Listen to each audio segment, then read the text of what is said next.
An ka tila ka taa tilayɔrɔ fila a belebele min bɛ mɔgɔ bɔ diinɛ kɔnɔ an kuman'o de kan. Filankafoya filanan n'o ye filankafoya fitinin ye o tɛ mɔgɔ bɔ diinɛ kɔnɔ nka a jurumu ka bon i n'a fɔ jurumubabaw bɛ ɲamu kan nka a bɛ kɛ sababu ye tuguni ka mɔgɔ se filankafoya ma i ka kan k'i yɛrɛ kɔrɔsi a la.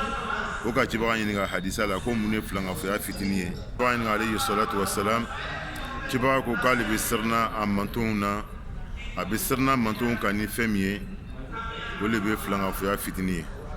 O ka cibaga ɲininka ko mun ye filankafoya fitinin ye, cibaga ko yɛrɛyira. Yɛrɛyira le filankafoya fitinin ye. A jurumu ka bon, a bɛ kɛ sababu ye tuguni ka baara ɲuman bɛɛ labɛn ka jurumu ka baraji ban pewu.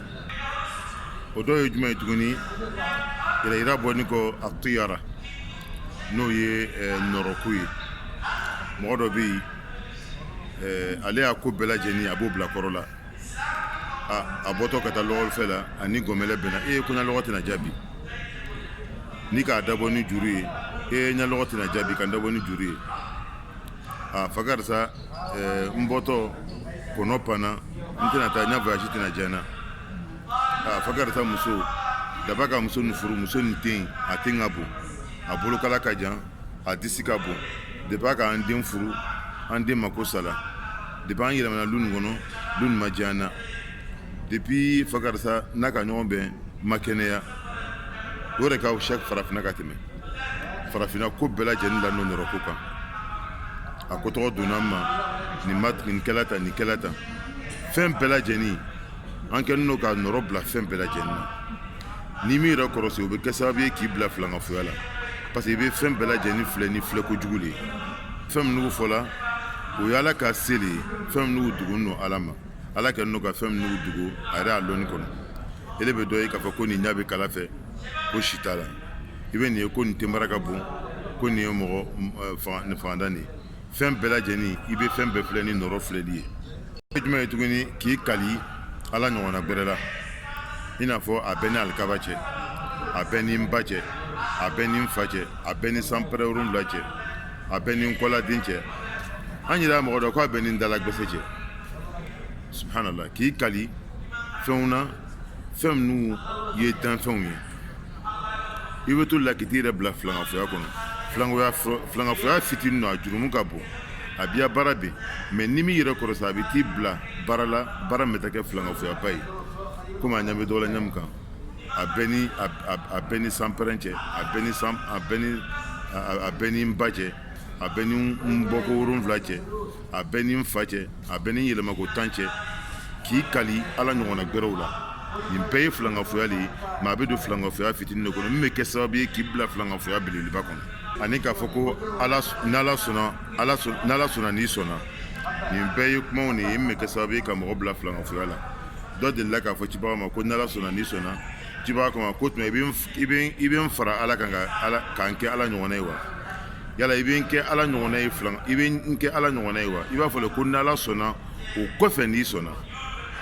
Même kumacogo a bɛ kɛ sababu ye ka mɔgɔ bila filankafoya la. Cibaga ko yala i bɛ fɛ ka ne ni ala kɛ kelen de? K'a fɔ ko n'ala sɔnna n'i sɔnna ou bien ala sago i sago la, a kɛra komi n'i k'a tigilamɔgɔ ni ala kɛ maritaba kelen.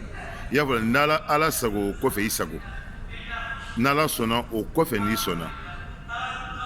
N'o kɛra i ka différence bila danfɛn ni a tigi cɛ, mais k'o fila bɛ kaɲa sɔn ye ala ka baara de ye. Ala sɔnna o kɔfɛ i sɔnna, ala sago o kɔfɛ i sago. Bien k'a fɔ sisan ni chauffeur-tiyɛn tun tɛ an bɛɛ tun bɛ sa bi, lawula fulani. I y'a fɔ n'ala tun tɛ o kɔfɛ ni chauffeur-tiyɛn n'a mɔbili tun tɛ an bɛɛ tun bɛ sa. Mais yanni y'a tigilamɔgɔ juge a kuma fɔ o bɛ kɔsegin ka taa a fɔbaga mɔgɔ min b'a fɔ la n'a tigi sɔnna mɛn na k'a fɔ ko se de bɛ o fɛn tɔgɔ ye wala fanga de b'o fɛn tɔgɔ la o ka bon ka tɛmɛ ala ta kan, i bɛ don filankafoya belebeleba la. Mais n'a ma se o la k'a fɔ ko i b'a fɔla le, mais i laɲini tɛ k'a fɔ ko a tigilamɔgɔ y'a se a n'a y'a kolon ka bon n'ala ta ye, f'i b'a fɔla kuma fɔtɔ de la min bɛ kɛ sababu ye k'i lase filankafoya ma, o de bɛ don jurumu kɔnɔ. Mais n'a bilali kunna k'a fɔ ko a tigilamɔgɔ y'a se ka bon n'ala ta ye, i bɛ don filankafoya kɔnɔ parce que sababuya le min b'i lase filankafoya ma.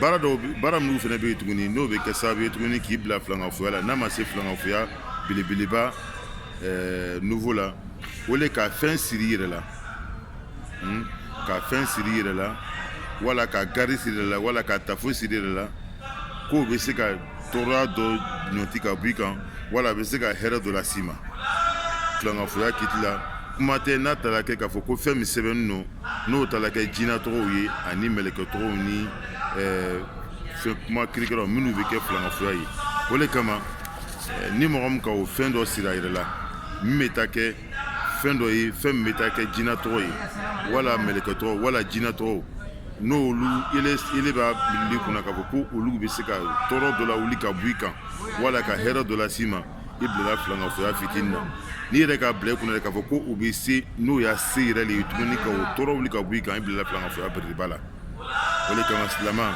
kana sɔn ka fɛn siri i yɛrɛ la fɛn min bɛ taa kɛ ka i ni ni i hakili ni i y'a limaniya bɔ ala kan o de kama cɛba ko man ta'allaqa tamimatan fala atamma lahu ni mɔgɔ n'i ka fɛn dɔ tugu i yɛrɛ la ka fɛn dɔ siri i la n'a kɛra tafo le ye a kɛra juru le ye a kɛra kari le ye n'i ma bɔ i yɛrɛ la a tɛ foyi las'i ma ni bɔnɛ tɛ